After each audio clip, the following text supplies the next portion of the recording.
पिछली बार तो आप पिछले अप्रोक्षानुभूति प्रारंभ करने की बात कर रहे थे। नहीं, परोक्षानुभूति तो अभी नहीं। नेक्स्ट बता रहे थे। जी। अभी तो अपने जो श्लोक हैं उन पर ही आगे करके और पीछे की बात, अब तक के पूरे गीता अध्ययन पर कुछ भी बात करनी हो, कहना हो किसी को, कोई प्रश्न हो, बात तो वही करनी चाहिए। पिछले सप्ताह हम थे नहीं भाई। तो पिछले 2 सप्ताह से सब लोगों ने अपना अभिप्राय तो दे दिया था कि भाई जो भी है उनकी अनुभूति, उनका अनुभव, पिछले 3 साल से उसमें क्या चेंज आया, सब लोगों ने बता दिया है। जी। तो फिर भगवत गीता का जो श्लोक है 71 से, तो उसकी शुरुआत करके बाद में हम भगवत गीता का जो सारांश है उसके बारे में हम तो थोड़ा कुछ बताने का प्रयत्न करेंगे। तो वो अच्छा रहेगा, ऐसे ही करते हैं, चलो। एंड अजय जी, आप है ना? अजय अजय, हैं। जी हैं। तो जी अजय जी। जी का, हाँ, तो पिछले 2 सप्ताह से जो हर एक लोगों ने अपना खुद का अनुभूति अनुभव बताया कि उसके जीवन में भगवत गीता में क्या पाया और क्या त्रुटि है, तो वो भी आज आपको बताना पड़ेगा, अजय अजय जी को। तो वो भी हमें कुछ थोड़ा इसमें ज्ञान मिले। तो जब शुरुआत करना है तो चलो आप बताएं। अभी तो 2-3 मिनट हैं जयंत भाई तो। अभी 2-3 मिनट है ना, चलो, बहुत जी बढ़िया। आप सब लोग कैसे हो? बस जी। एकदम बढ़िया सब। आनंद। शायद नेक्स्ट संडे मेरी, मैं नहीं रहूंगा क्योंकि मैं दलास जाने वाला हूँ, टेक्सास। तो मैं फ्लाइट में रहूंगा यही टाइम पे। ठीक है। जी, तो जर्मनी भी आ अब जाइए। आपके आपके लिए पास भी है, आसान भी है, तो आप यहाँ पर भी आ जाइए एक बार बिना किसी प्रोग्राम के। हम्म, चलो ठीक है, जर्मनी का, यूरोप का ट्रिप तो कर लेंगे। जी लेकिन अभी हम, क्या पता है आपको, कि मुझे मेरे परिवार वाले बोलते हैं कि चलो अभी केन्या नैरोबी जाएंगे, ये वाइल्ड लाइफ देखेंगे। तो हमने वही सोचा कि फिर इसमें क्या देखने का, सब जगह ब्रह्म तत्व ही है। तो ऐसा क्या कोई अंदर से जो इंस्पिरेशन होना चाहिए ना, कि भाई यहाँ घूमना है, यहाँ घूमना है, यहाँ घूमना है, ये जगह देखना है। तो ऐसा कोई फीलिंग्स नहीं आता है, आनंद नहीं आता है नहीं, जो सुबह हम तो हम तो में अपने बैठने में। अपने निज स्वार्थ से भी पूर्ण है कि आप आ जाएंगे तो हम लोगों का भी कल्याण होगा। जो घूमना अरे फिरना है वो नहीं, तो सेकेंडरी है, लेकिन जो भी समय आपसे प्राप्त होगा उसका हम लोगों के लिए जो है अमृत काल की तरीके हो जाएगा। अजय अजय कह रहे हैं अरे जयंत जी भाई, की। मैं इतना बड़ा महान आदमी नहीं हूँ। मैं भी एक गृहस्थ सामान्य आदमी हूँ। मेरे में कोई गुरु की भावना नहीं है, मैं भी गुरु है ऐसा कभी सोचता नहीं हूँ। आप बोलते हैं तो मैं आपको नमस्कार करके आपको भी मैं साष्टांग दंडवत प्रणामी कर रहा हूँ। तो ऐसा कोई भाव नहीं है मेरे में अभी। महायोग के जो नटखट वानर हैं, एक अजय भैया भी हैं हमारे, तो इनका जरा से जाके मिल आएंगे ये कह रहे हैं जयंत ठीक है, भैया। ठीक है। हम्म।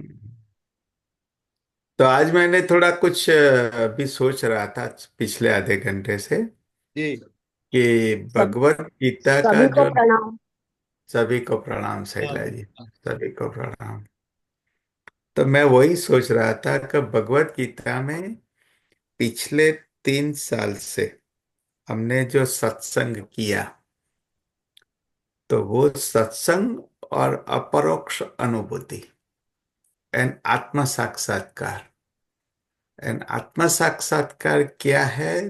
तो जो भगवत गीता का जो सारांश है, वो अगर आपको ब्रह्म दृष्टि और ब्रह्म ज्ञान हो जाए और अपने खुद की अनुभूति अगर आपको हो जाए, तो ये सारा मार्ग आसान हो जाता है। तो उसी के बारे में हमने सोचा था। तो वैसे तो मैं पहले बहुत बार बता चुका हूँ, लेकिन आज थोड़ा सारांश की बात करेंगे। तो अभी संजय जी आप ही शुरुआत करें, करें धीरे। क्योंकि आपसे भी थोड़ा कुछ निवेदन पिछले 2 बार से गुरुजी बता रहे थे कि भाई संजय जी का भी अभिप्राय चाहिए कि भाई भगवत गीता से हमें क्या मिला है और इसके बाद उसका आचरण में क्या करना चाहिए। एंड बाद में हम श्लोक का पठन करके जी अंत में हम ये जो मैंने सारांश बताया वो हम बताएंगे। ऐसे करते हैं आज। जी। गुरु सत्ता को प्रणाम करते हुए सभी गुरुजनों को, देवेन भाई को, सभी अपने बंधुओं को ये चरण स्पर्श। जी चरण संजय। प्रणाम।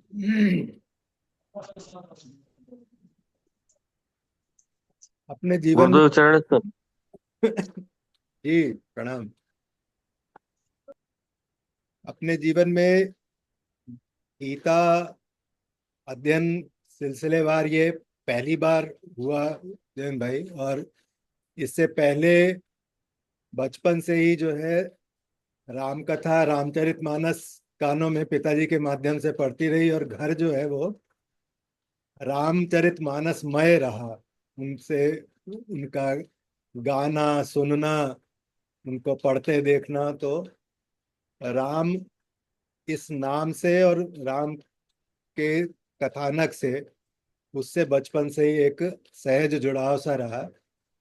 और दीक्षा के लिए जब नरसिंहपुर गए तो उस समय वो पहली बार हुआ कि वहां जाने के 2-3 दिन पहले से जो जीव हमारे मुंह में राम के अलावा और कोई नाम आता नहीं था, लेकिन 3 दिन से जो है वो केवल भीतर से माँ माँ ऐसा बार बार भाव आता था। तो गुरुजी से वहां जाके पूछा भी कि ये क्या है, तो गुरुजी ने कहा नहीं कुछ नहीं है। हंस के उन्होंने बस बात को कोई जवाब नहीं दिया, लेकिन ये कहा कि अच्छा है, जो है अच्छा है। तो उसके बाद फिर साधन की और यात्रा अपनी जो शुरू हुई, उसमें छोटे छोटे प्रसंग हैं जो अपनी श्रद्धा को और अपनी समझ को और अपने पूर्वाग्रहों को सबको बेहतर करते जाने के, उनके होते जाने के प्रमाण रूप में छोटे छोटे दिखते रहे। भीतर जो क्रोध और राग, ये जो था मूलतः बहुत लड़ने वाली प्रवृत्ति रही है।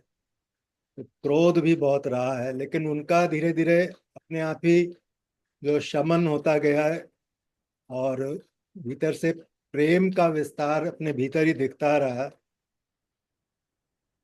ये प्रक्रिया चलती रही। फिर ये पिछले जो 2-2.5 साल से जो गीता का नियमित साप्ताहिक पाठ शुरू हुआ, और उससे पहले गीता पथ के संपादन उसके करने में वो हुआ, तो वो पहली बार व्यवस्थित रूप से गीता के साथ जुड़ाव हुआ, उसके भावार्थ और उसके जो निहितार्थ हैं उनसे। तो उसमें 2-3 चीजें जो हैं वो लगा कि जो है वो और पुष्ट हुई। एक तो ये कि गीता को अपने भीतर इस ये जो दो पक्षों के बीच की जो लड़ाई है दिखती है, और उसके बीच में गीता का ये जो पूरा व्याख्यान है, आख्यान है जो, तो वो जो दो पक्ष अपने भीतर भी सदा रहते हैं, उसमें अपना हम जिस भूमि पर, जिस भूमिका में हैं, उसमें बिना किसी संकोच के, बिना किसी लज्जा के और बिना किसी दुख के जहां पर हैं वहां खड़े रहकर उसको भगवत भाव से उस काम में रहने का आनंद ले सकने की बात इसको पढ़ते हुए और इसके बीच इस यात्रा से होते हुए वो और दृढ़ हुई, और उसका जीवन में लाभ बहुत मिला। बहुत से इस दौरान, मतलब पिछले 3-4 साल, 4 साल कह ले तो ऐसे बहुत से मौके आए कि जब ऐसे काम भी हाथ में आए जिनका लगता था, मतलब वैसे देखें तो एक जो पत्रकार और संपादक होने का जो एक अहंकार कह लें, या उसका एक जो श्रेष्ठता का बोध होता है, उसकी तुलना में बड़े कमतर से काम सामने लगे, हाथ में आए। लेकिन ये जो गीता अध्ययन और उससे पहले गीता पथ के संपादन, और उसके दौरान उससे जो लगातार उससे मतलब बुद्धि का, चेतना का जो लगातार साक्षात्कार होता रहा, उसने इसमें बहुत सहज दृढ़ता दी। बड़ी अनजानी सी, अपने आप में मन शांत और सहज होता गया कि कुछ भी करते हुए खुश, सुखी और आत्म रूप से धन्य महसूस करते हुए जिया जा सकता है, और कुछ भी ना करते हुए भी सुख से रहा जा सकता है। ये एक बड़ा भीतर पुष्टदायक और आनंद देने वाला भाव जो इस गीता की यात्रा से मिला, वो। और एक चीज और साथ में कि हम जो औचित्य के प्रश्न हैं हमारे सामने, अपने काल, समय और समाज के सापेक्ष जिस जगह हम रहते हैं, तो उसमें अपने सवालों से कतरा के निकला बहुत ज्यादा नहीं जा सकता। हम शांत रह के, कोई प्रतिक्रिया ना दे के, बहुत सुगमता से, बिना कोई शोर मचाए, बिना लड़ाई किए चलने की कोशिश कर तो सकते हैं, लेकिन वो कोशिश जो है उससे कोई लाभ होता नहीं, कोई कल्याण का पथ निकलता नहीं, ना अपने लिए ना अपनों के लिए। ये एक बात भी बार बार मन को जो है, मन पर इसकी चोट होती रही इस अध्ययन के दौरान और इस यात्रा के दौरान। इतना ही कहेंगे। प्रणाम।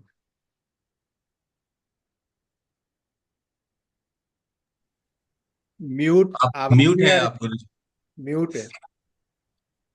ये अजय भाई से विनंती है। जी गुरु जी। मैं भाई, सहर्ष सहर्ष मैं स्वीकार। आपको एक यही बता रहा हूँ कि हम हमेशा बताते हैं कि हम योग की सातवीं भूमिका, जो तुरीयावस्था में हमें प्रवेश करना है, तुरीयावस्था जो केवल्य पर स्थित प्रज्ञावस्था।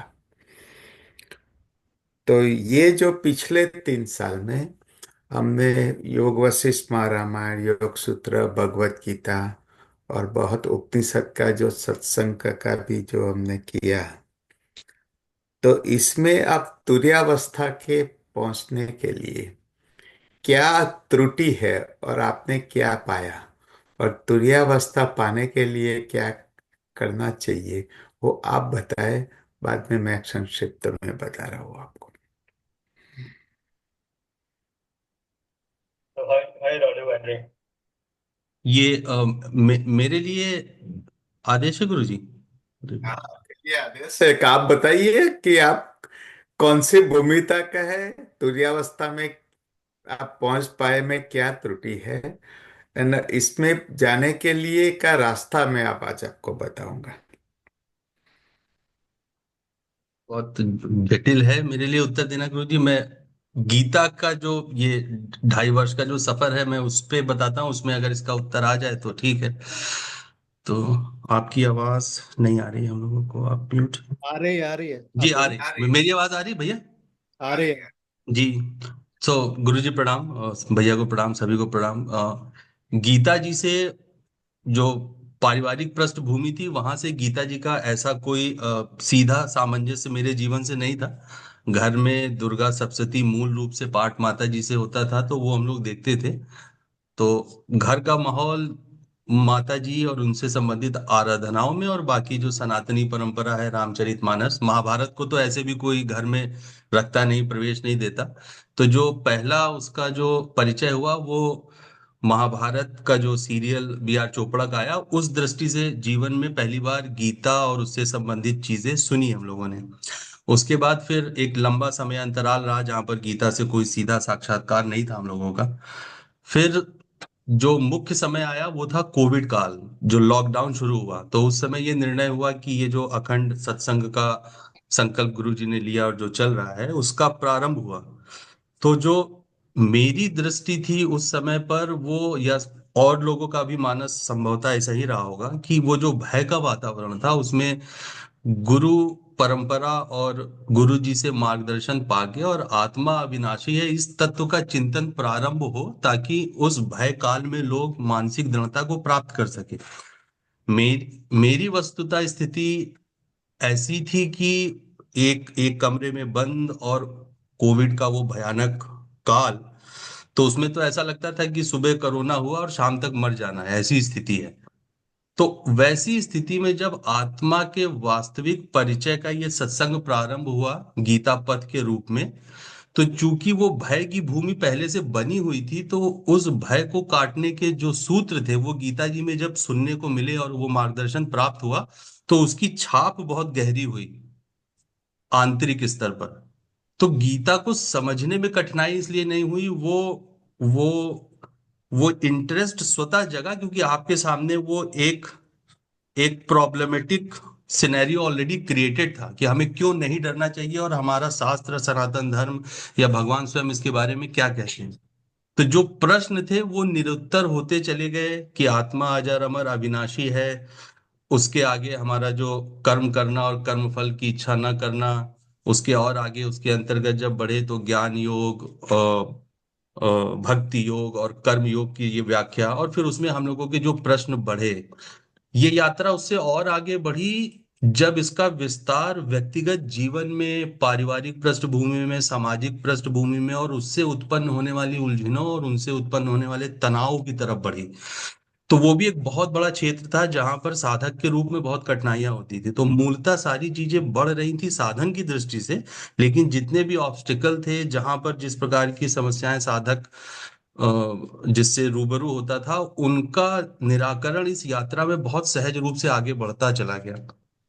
आज मैं इस यात्रा के अंतिम पड़ाव में अपने आप को ये देखता हूं कि कोई भी चीज आपके मानस में प्रकट होने से पहले ही उसके भाव दर्शन की ओर बढ़ जाती है, कि इस घटना या इस परिस्थिति विशेष का भाव क्या है। क्या इसमें कोई कामना जुड़ी है, क्या इसमें मेरा हित है व्यक्तिगत, ये मेरा स्वार्थ है, इसका मूल उद्देश्य क्या है। तो वो जो फिल्टर गीता जी और गीता पथ के और गुरु जी के इस संकल्प में हम लोगों का हुआ, उससे किसी भी कॉन्क्लूजन पे पहुंचने से पहले ही एक विशुद्ध आत्म स्वरूप अलग हो जाता है, और वर्तमान परिस्थिति में उसके अनुसार निर्णय लेने की क्षमता प्रकट होती है। ये एक सबसे बड़ा लाभ मुझे व्यक्तिगत रूप से प्राप्त हुआ। किसी के प्रति जो क्रोध तुरंत प्रकट होता था, अब वो प्रकट होने में समय लेता है, कई बार वो प्रकट ही नहीं होता है, क्योंकि जब आप इस बात का दर्शन करते हैं कि सामने जो क्रोध की स्थिति है उसमें भी वही आत्म तत्व है जो मेरे अंदर है, और चूंकि जो रज तम सत या काम क्रोध मदलोभ की स्थिति अलग अलग स्तर पे हर जीवों में व्याप्त है, उसके कारण या उस भ्रम की स्थिति में वो उसका दर्शन नहीं कर पा रहा और ऐसा रिएक्ट करना है, तो वैसी स्थिति में किसी भी रिएक्शन से बचने में बहुत आसानी हो जाती है। और एक बड़ी समस्या थी, क्योंकि हम लोग काम करते हैं जिस जिस तरीके से और जिस क्षेत्र में, वहां पर काम के साथ में काम से प्राप्त होने वाला जो परिणाम है उसकी अभिलाषा बहुत उच्च होती है। वैसी परिस्थितियों में पहले जो स्वार्थ पूर्ति ना होने पे दुख होता था, वो अब लगभग शून्य हो गया है, क्योंकि अब कर्म कर्म फल की इच्छा से नहीं हो रहे हैं।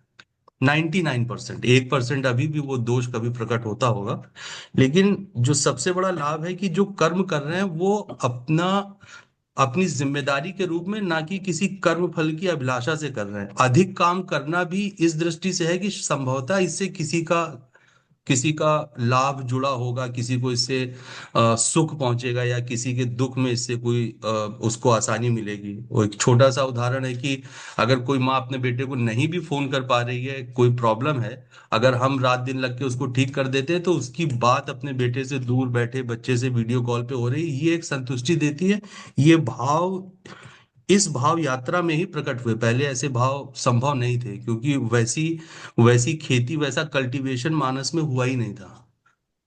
तो मेरी दृष्टि में हर स्थिति में, चाहे पिता पिता के रूप में, पति के रूप में, पुत्र के रूप में, एक सामाजिक नागरिक के रूप में, किसी कंपनी के काम करने वाले रूप में, हर स्तर में इसका बहुत लाभ हुआ है।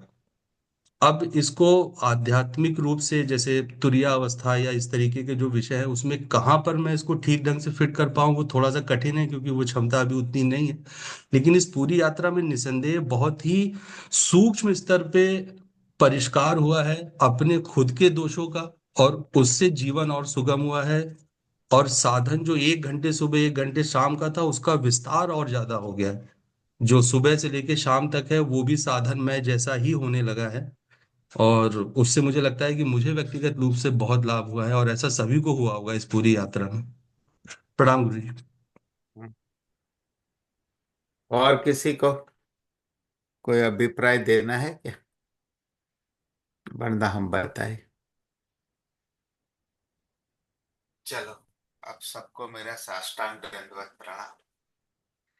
अभी भगवत गीता का जो 71 से 75 जो श्लोक है, 74, इसका सारांश एक शब्द में बताता हूं कि भगवत गीता का नित्य हमें उसका पठन करना चाहिए, चिंतन मनन निधिध्यासन करना चाहिए।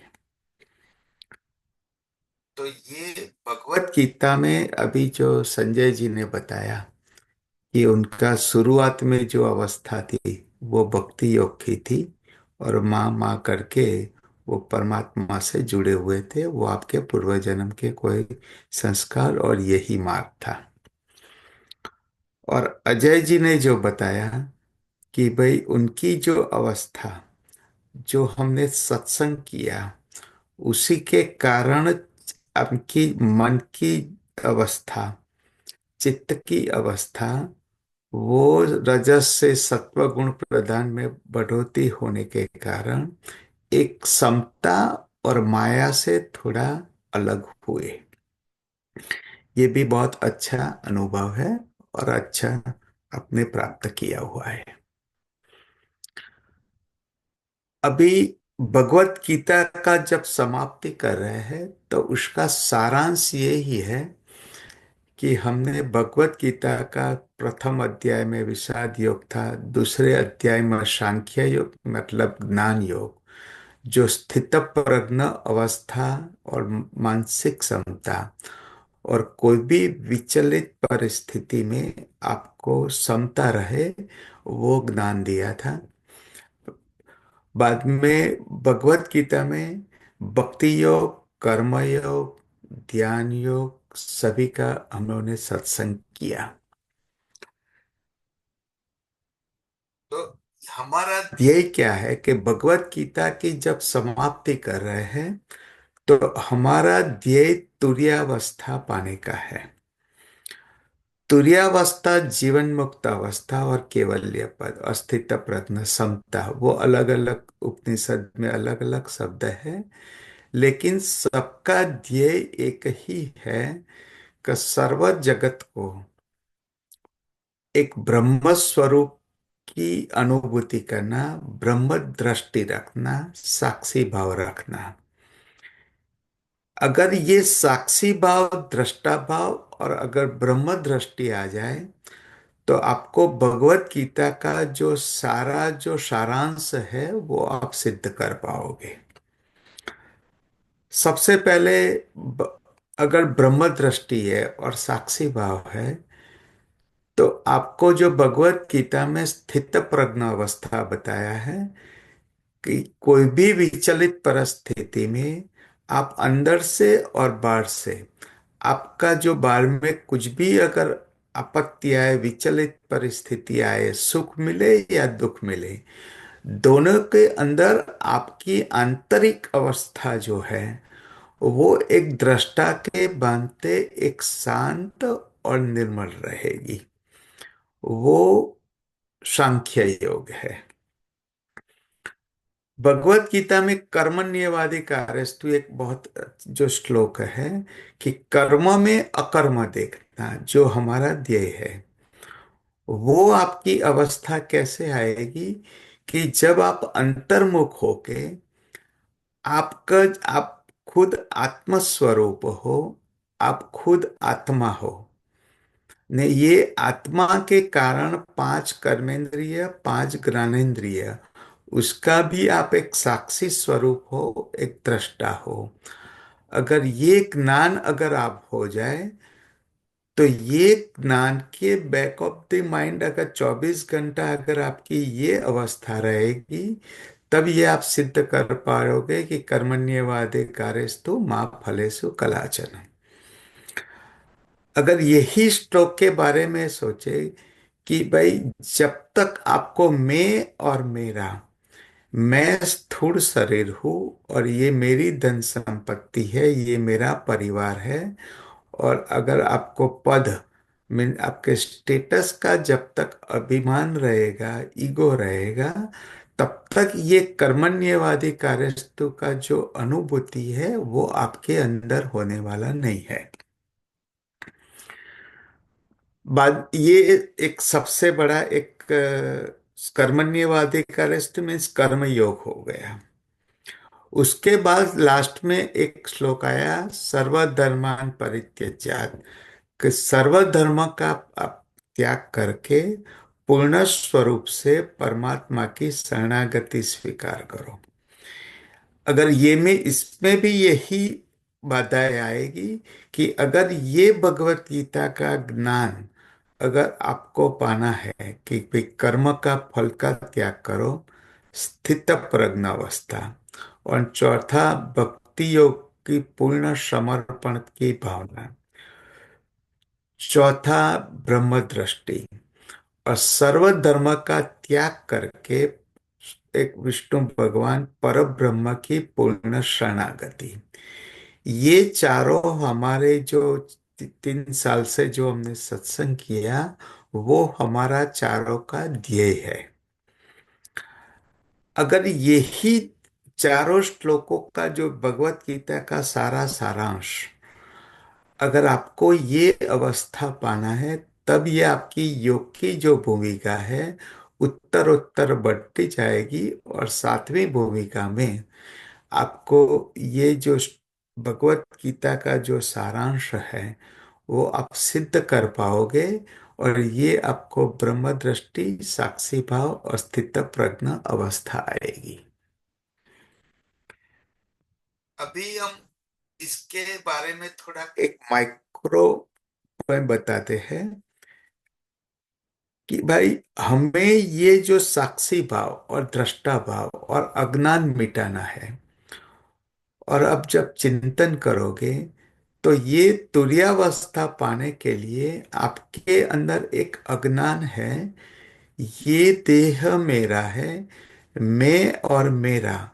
क्योंकि आपको जब आपके धन, आपकी प्रॉपर्टी, उसके प्रति जब एक माया है, एक लालसा है, अगर वो छूट जाएगी तो आपका बहुत सारा काम बन जाएगा कि उसके प्रति कोई माया नहीं रहने के कारण आपका कर्म भी बढ़ जाएगा, और कर्म फल की भी एक अनुभूति नहीं रहेगी, और आपको कुछ भी मिले या न मिले, एक साक्षी भाव से आपको एक आपकी आंतरिक अवस्था एकदम शांत रहेगी, और एक स्थित प्रज्ञ समता रहेगी।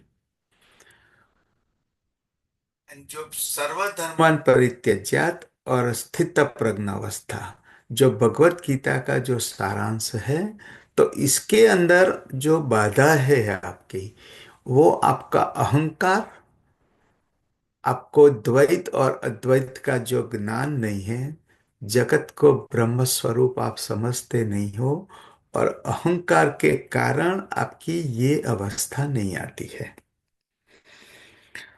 तो अभी आपको मैं, भगवत गीता का हमने बहुत सारा सत्संग किया, थियोरटिकल तो आप सब लोग को बहुत ज्ञान पाया है। तो अभी प्रैक्टिकली आत्मा साक्षात्कार के मार्ग पे कैसे जाओगे, और अनुभूति आपको जो हो, अपरोक्ष अनुभूति, उसको एक शब्द में मैं आपको बताते हैं कि अपरोक्ष अनुभूति मीन्स अपने आत्म स्वरूप की अनुभूति अंदर करोगे, और ये जो सारा जो जगत है वो ब्रह्म स्वरूप है, सारा अद्वैत स्वरूप है। और ये जो आपके अंदर मैं और मैं की भावना, अहंकार के कारण जो अज्ञान है, उसके कारण आप अपनी अपरोक्ष अनुभूति नहीं कर सकते हो। उसका मतलब ये, आपको आत्म साक्षात्कार जो करना है, तो जिस दिन आपको आत्म साक्षात्कार हो जाए, उसके साथ ही आपका अज्ञान मिट जाएगा। अज्ञान मिट जाने का मतलब ये है कि आपको जब पता चले कि सारा जगत ब्रह्म स्वरूप है, जगत मिथ्या ब्रह्म सत्य, ये जो जगत है एक स्वप्न स्वरूप है, और चारों ओर शक्ति के सिवा, परमात्मा के सिवा, आत्म स्वरूप के सिवा कुछ भी नहीं है। अगर ये अनुभूति, अगर आत्मा साक्षात्कार अगर आपको हो जाए, तो उसी वक्त ये भगवत गीता का जो सारा सारांश है, वो आपके व्यवहार में और कर्म में आ जाएगा। अभी ज्ञान योग, भक्ति योग, कर्म योग, उसकी हमने बहुत सारी चर्चाएं की, बहुत सारे सत्संग किया। तो ये सारा का सारांश हम कैसे तुरीयावस्था सिद्ध कर पाए, वो मैं आपको एक चिंतन मनन निधिध्यासन और ध्यान योग का मैं मार्ग पर भी आपको बताता हूँ। कि जब आप साधन में बैठते हो, तो सबसे पहले आप एक ही चिंतन करो, या अभी मैं बोल रहा हूं, आप सुन रहे हो, तो इसको एक विभाजन कर लो। तो अभी मैं जब आप बोल रहा हूं, तो जो बोलने वाला है, उसके पीछे क्या क्या इन्वॉल्वमेंट है। सबसे पहले मेरा मन इन्वॉल्वमेंट है, क्योंकि मैं मन से विचार करके आपको बोल रहा हूं। लेकिन मेरा जो स्वरूप है मन नहीं है। दूसरा मेरा बुद्धि, कि मैं विचार करके आपको जो अभी बोल रहा हूं, ये मेरी बुद्धि और स्मृति के हिसाब से मैं आपको अभी कुछ सत्संग कर रहा है। उसके साथ अपने स्वरूप के अंदर मेरा चक्षु, कि आप चक्षु जो एक इंद्रिय है, उसी के माध्यम से मैं जो बोल रहा हूं वो आप देख रहे हो, और उसके बारे में आप मन बुद्धि से विचार कर रहे हो। अभी मैं जो आपको बोल रहा हूं, उसके अंदर एक मेरी जिह्वा, तो मेरी जीभ भी कार्य कर रही है, कि जो स्पंदन, जो वायु जो है, उसके अंदर एक स्पंदन क्रिएट करके मेरा जो जिह्वा का मूवमेंट होता है, वो ही जिह्वा के कारण अभी मैं आपको बोल रहा हूं। तो अभी मैं जो बोल रहा हूं, उसके साथ अंदर मेरा मन, बुद्धि, स्मृति, चक्षु, जिह्वा, वायु का स्पंदन, आकाश तत्व, वो सारे सब मिलन होके सभी का एक साथ जुड़ने के बाद ये आदमी मैं अभी बोल रहा हूं। अभी आप सुनने वाले हो। तो अभी जब आप सुन रहे हो, तो उसके अंदर भी ये एक वायु जो स्पंदन है, तो मेरी जिह्वा से और ये इलेक्ट्रॉनिक्स माध्यम से, जूम से, कंप्यूटर में या मोबाइल में जो वाइब्रेशन आता है, वो एक शब्द ब्रह्म वायु है। वो ही आपके कर्णपटल को टच करेगा। तो वो कर्णपटल को टच करके आपके अंदर माइंड और मगज चेता तंत्र के माध्यम से आपके माइंड में जो बुद्धि स्मृति है, उसके अंदर एक स्पंदन होता है। वही स्पंदन से अभी आप चिंतन कर रहे हो कि मैं क्या बोल रहा हूं, न वही मन और बुद्धि वो आपका सुन रहा है। तो अगर आपको ब्रह्म दृष्टि चाहिए और आत्म साक्षात्कार की जब अनुभूति करना है, तब आपको क्या सोचना होगा, कि जब आप कोई आदमी के साथ सामने से बात कर रहे हो, तब आपको एक चिंतन करना होगा। एक बारे में आप सोचो कि भाई आपके अंदर जो बोलता है और आप जो सामने वाली आप सुन रहे हो, और अगर आप बोलते हो तो सामने वाली व्यक्ति सुन रहे हैं, तो उसके माध्यम में मैंने जो अभी आपको बताया कि मन, बुद्धि, चक्षु, जिह्वा, कर्ण, स्मृति सभी जो जुड़े हुए हैं, उसके अंदर वास्तविक स्वरूप में किसके कारण ये सारी प्रक्रिया हो रही है। तो जब आप साधन में बैठो, तब आप एक चिंतन करो कि आपके अंदर आत्मा का स्वरूप क्या है, परमात्मा का स्वरूप है क्या है।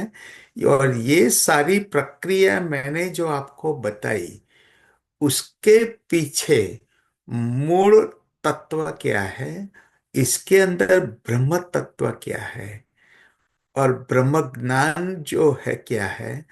अगर ये आप चिंतन करके सतत उसका चिंतन करते रहोगे, तब आपको साधन में जब आप बैठते हो, तब आपको एक अनुभूति होगा कि भाई ये सबके पीछे जो आत्म तत्व है, जो स्थूल तत्व जो आपका मृत्यु होता है, तो यही आपको जो व्यष्टि स्वरूप, कुंडलिनी शक्ति स्वरूप जो आपका जीव है, वो जीव जब आपके शरीर के बाहर निकल जाएगा, तब ये बोलने वाला भी नहीं रहेगा, सुनने वाला भी नहीं रहेगा। तो ये जो पंचकोश में आपने हमने जो मनोमय कोश, अन्नमय कोश का भी जब हमने सत्संग किया था, तो आपको एक स्थूल देह, मृत देह और एक सजीव देह, दोनों के बारे में जब आप चिंतन करोगे, तो स्थूल देह जो है पंचमहाभूत तत्व से जो बना हुआ है, वो आपका स्वरूप नहीं है। तो जो सुनने वाला है, तो किसके कारण ये मन, बुद्धि, स्मृति, चक्षु, जीवा, वायु, कर्ण आपके अंदर क्या है कि जो कार्य कर रहा है, जो निमित्त कारण है, जो निमित्त है, वो क्या है। अगर आप इसका सतत चिंतन करोगे, तब आपका जो मन, बुद्धि जो है, वो बहिर्मुख होके कभी आप परमात्मा की परोक्ष अनुभूति ही होगा, अपरोक्ष अनुभूति नहीं होगा। तो आत्मा साक्षात्कार के लिए अब जिह्वा, अब आंखें बंद करके जब साधन में बैठते हो, तब आपको एक ही चिंतन करना होगा कि ये सारी क्रिया के पीछे मूल जो स्वरूप है, उसका कारण क्या है। अगर वो कारण अगर आप ढूंढ पाओगे आपके अंदर, तब आपको पता चल जाएगा कि वो जो है वो ही एक चित्त बोलते हैं। जो चित्त है, वो एक चित्त का जो इंग्लिश वर्ड है कॉन्शियसनेस। तो जब आप सामने वाले को जब आप देखते हो, तब आपको सतत एक ही चिंतन करना होगा कि सामने वाले व्यक्ति जो बोल रहा है, तो उसका स्थूल शरीर नहीं बोल रहा है, उसके अंदर बैठा हुआ जो कॉन्शियसनेस है, वो इंद्रिय, ये जो मैंने अभी स्टेज बताया, उसी के माध्यम से वो अगर बोल रहा है, तो उसके पीछे का जो मूल कारण है, वो उसके अंदर का जो कुंडलिनी शक्ति है, जो आत्मा है। तो जिसके कारण ये सब पांच इंद्रिय, पांच कर्मेंद्रिय, पांच ज्ञानेंद्रिय, मन, बुद्धि, चित्त, अहंकार, उसके पीछे जो कार्य कर रहा है, वो ही उस सामने वाली व्यक्ति के अंदर आत्मा है। तो वो जो आत्मा है, उसकी अनुभूति अगर दूसरे व्यक्ति में करना है, तो ये आपको अपने अंदर जब आप साधन में बैठते हो, तब आपको अंदर से चिंतन करना होगा कि मैं अभी जो बोल रहा हूँ, मैं जो सोच रहा हूँ, उसके पीछे जो कार्य करने वाला जो मूल है, वो ही आत्मा है। एंड वो ही हमारी कुंडलिनी शक्ति का ही एक स्वरूप है। तो वो ही अगर आप चिंतन करते रहोगे, तब आपकी मन बुद्धि स्मृति वो आत्मनिष्ठ होगा, वो आत्मा में लीन होगा। न वो ही आत्मा में जब आप लीन रहो हो जाएगा, तब ये प्राण जो है, उसी का में जो प्राणायाम में सोहम जो बताते हैं, तो सोहम का मतलब मैं ही आत्मा हूँ, मैं ही परमात्मा हूँ। तो ये जो मन बुद्धि स्मृति, उसका मूल कारण जब आप जब श्वास लेते हो, तो वो ही प्राण के कारण ही ये सारी जो क्रिया होगी। अगर मैं श्वास जब मेरी रुक जाएगा, तब मैं नहीं बोल पाऊंगा, नहीं आप सुन पाओगे। तो ये जो मन बुद्धि स्मृति चक्षु जिह्वा वायु का स्पंदन कर्णपटल का संवेदन, वो सबसे का मूल जो है, वो प्राण है। जो अपने वायु जो ऑक्सीजन बताते हैं, वही प्राण तत्व आपके शरीर में जो चार है, वो ही सारे हिरण्यगर्भ जगत में है। न ये जो सारा जगत जो दिख रहा है, उसका मूल वो सिर्फ आपकी चक्षु और मन ही है। अगर आपका मन नहीं है, तो आपको ये मूल सरद नहीं दिखेगा।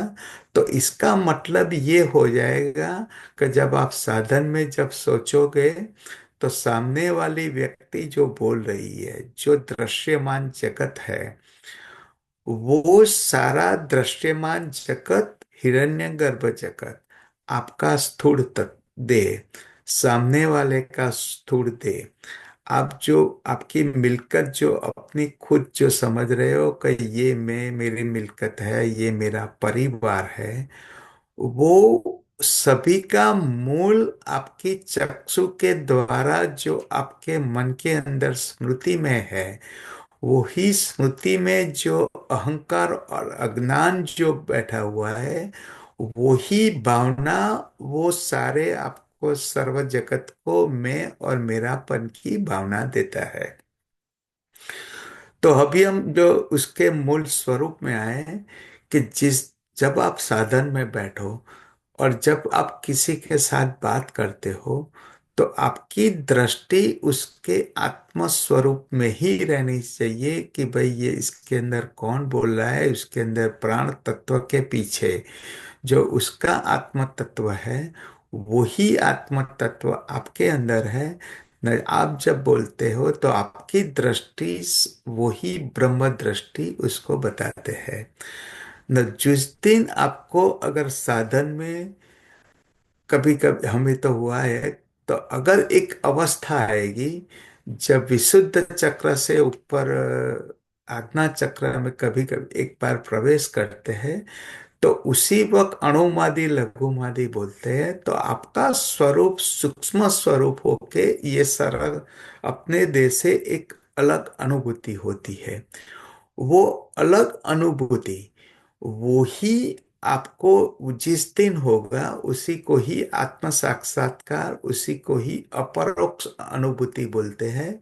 तो जब ये हमें जो ये ध्यान योग का जो मार्ग मिला है, तो अगर आप ये सतत चिंतन करके ब्रह्मनिष्ठ रहोगे, तब परमात्मा की और गुरु कृपा से आपको एक क्षण आएगा, तो आपका जो आप सोच रहे हो, जो आपका स्वरूप है, जो आपके देह के अंदर एक अलग अनुभूति करेगा, वो जिस दिन अगर आपको अनुभूति हो गई, उसी वक्त आपको एक अज्ञान ज्ञान प्रकट होगा। अज्ञान कभी मिटता नहीं है, लेकिन जब ये सभी चीज का आपके मन बुद्धि स्मृति से चिंतन करके अगर ये जिस दिन आपको ज्ञान होगा हो जाएगा, तब अज्ञान का कोई अवशेष नहीं रहेगा। अज्ञान का मतलब क्या है कि ये जो अब मैं, ये मेरा देह हो, ये परिवार मेरा है, ये संपत्ति मेरी है, ये मेरा धन मेरा है, और मैं ये सारे जो हिरण्यगर्भ जगत जो जगत है, उससे जो मैं अलग हूँ, ये भावना, ये अज्ञान है। अगर जिस दिन आप आत्मस्वरूप हो जाओगे, तब आपको भगवत गीता का जो सारा सारांश जो है, कि जो दूसरे अध्याय में स्थित प्रज्ञ अवस्था बताई, वो आपको सिद्ध हो जाएगी। कर्म में अकर्म देखना, अकर्म में कर्म देखना, वो आपको ये अवस्था में आपको तुरंत अनुभूति और अनुभव हो जाएगा। जो आप कर्म कर रहे हो, अगर ये सारा आत्मा स्वरूप है, वही ब्रह्म स्वरूप है, वही परमात्मा का स्वरूप है, वही भगवान विष्णु है, वही समष्टि जीव है। अगर आपको ज्ञान हो जाए, तब ये आपको बोलने की भी जरूरत नहीं है कि मैं मेरा कर्म जो है परमात्मा को दे रहा हूँ। क्योंकि जब आप करता ही नहीं रहोगे, तो फिर भी कलमत फल दे की देना परमात्मा की भी अवस्था नहीं रहेगी। और सर्वधर्मान परित्यज्य, जो 4 श्लोक में उसको सारे भगवत गीता का सारांश है, कि सर्वधर्म का परित्याग करके मेरी शरण में आओ। तो मेरी शरण में का अनुभव जो तात्पर्य क्या है, कि ये सारा जो पर ब्रह्म स्वरूप भगवान विष्णु है, उसी का ही स्वरूप, उसी के ही शरण में चला जाना। जो भक्ति योग के माध्यम से या कोई भी माध्यम से जब ये अवस्था आपको खुद को अनुभूति हो जाएगी, तब ये सारे भगवत गीता का सभी अध्याय का जो सारांश है, ये आपको ये ध्यान योग के माध्यम से, ये चिंतन के माध्यम से आपको एक ब्रह्म दृष्टि हो जाएगी। तो अभी जो अजय जी ने बताया बताया कि ये जरा बोला बताना मुश्किल है। तो आपको अभी सिर्फ पिछले सप्ताह गुरु जी ने और स्वामी सुरेशानंद जी ने बताया कि जब आपने भगवत गीता का सारा सत्संग किया है, तो अपरोक्ष अनुभूति वो अभी श्रेष्ठ बुक है, तो उसका सत्संग है। तो परोक्ष अनुभूति क्या है, कि मैं मेरा जो अज्ञान है वो परोक्ष अनुभूति है। अपरोक्ष अनुभूति वो क्या है, कि ये जो मैंने बताया कि 5 इंद्रिय, 5 ज्ञानेंद्रिय और दृश्यमान जगत, उसके पीछे जो अपरोक्ष आपका आपका खुद का स्वरूप क्या है, उसकी अनुभूति मीन्स आत्मा की आपके अंदर और सर्व जीवों के अंदर आत्मा की अनुभूति को, जो सारे जो 27 जो गुण है मैंने है, जो 5 कर्मेंद्रिय इंद्रिय जो आपने जो सारा बताया था, जिसके कारण है वो ही आत्मा है, उसी की अनुभूति अगर आप जब करोगे अपने ही अंदर, वो जब आपके देह के अंदर जब अनुभूति आप ध्यान योग में करोगे, और जब आपका चिंतन और मनन निधिध्यासन के मार्ग से जब ये आपके जो अनुभूति होगी, अपरोक्ष अनुभूति, वो अपरोक्ष अनुभूति एक आत्म साक्षात्कार है। वो आत्म साक्षात्कार का मतलब ये आपके अंदर ही ध्यान योग के माध्यम से ही करना होगा। एंड एक दूसरा भी मैं बात बताता हूँ, कि जो समाधि, निर्विकल्प समाधि और सविकल्प समाधि, सविकल्प समाधि में भी आपका जो देह है, उसके अंदर आपका श्वास जो है, हृदय जो है, हार्ट बीट है, ब्लड प्रेशर है, शरीर की सारी क्रिया वो क्रिया करती रहती है। लेकिन आपका मन जो है, वो एक शांत स्वरूप होके, जैसे सुषुप्ति अवस्था में आपको जो अनुभूति होती है, कि इसी वक्त सुषुप्ति मीन्स आप एक निद्रा के साथ एक आपकी कल्पना करोगे, कि निद्रा के समय आपका आत्म स्वरूप, आपका आत्मा का स्टेज क्या है। तो वो आपका ही आत्मा आपके अंदर जो आपका हार्ट बीट का संचालन करती है, आपका पाचन की क्रिया करती है, आपका ब्लड सर्कुलेशन, श्वासोश्वास, सभी क्रिया का कंट्रोल जो है, जो आत्मा कुंडलिनी शक्ति करता है, उसी का ही वही स्वरूप जब निर्विकल्प समाधि में वो सारा स्थगित होके आपका हार्ट बीट जीरो हो जाता है। तो जब आप सविकल्प समाधि का जब अनुभूति होगी, तो उसकी तुलना एक आपको निद्रा के साथ होगी। लेकिन निद्रा के बारे में हमने एक बार बताया था कि भी निद्रा के समय में स्वप्न की अनुभूति होती है, और निद्रा में उठने के बाद आपके जो मन अगर व्यग्र है, आपकी प्रकृति तमस या रजस है, तो वही प्रकृति तुरंत हो जाती है और आपको द्वेष भाव या उद्वेग रहता है। लेकिन सविकल्प समाधि एक निद्रा के समान ही है। लेकिन जब आप इसमें सविकल्प समाधि में से जब बाहर आओगे, तब आपको ऐसा ही लगेगा कि मैं एक बहुत गाढ़ निद्रा में से बाहर आया हूँ। लेकिन कुछ घंटों तक आपका मन एकदम शांत रहेगा, और एक शांति और अंदर से सच्चित आनंद, एक आनंद की अनुभूति होती रहेगी। वही अपरोक्ष अनुभूति है, वही आत्म साक्षात्कार है।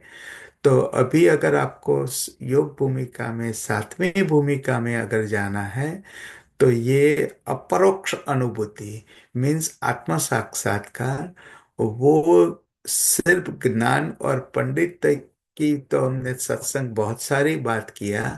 तब जब यह ध्यान योग के माध्यम से जब आप अंतर्मुख हो गए, और बहिर्मुख से जब आप टोटल नाता छोड़ के, उससे कनेक्शन छोड़ के पूर्ण स्वरूप से अंतर्मुख होके ये चिंतन करोगे, तब आपका मन धीरे धीरे धीरे आत्मनिष्ठ होगा।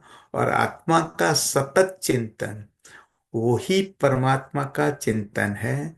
सभी जीवों में आत्मा की अनुभूति करना, वही सर्व जगत ब्रह्म स्वरूप ब्रह्म ज्ञान, वही ब्रह्म दृष्टि है।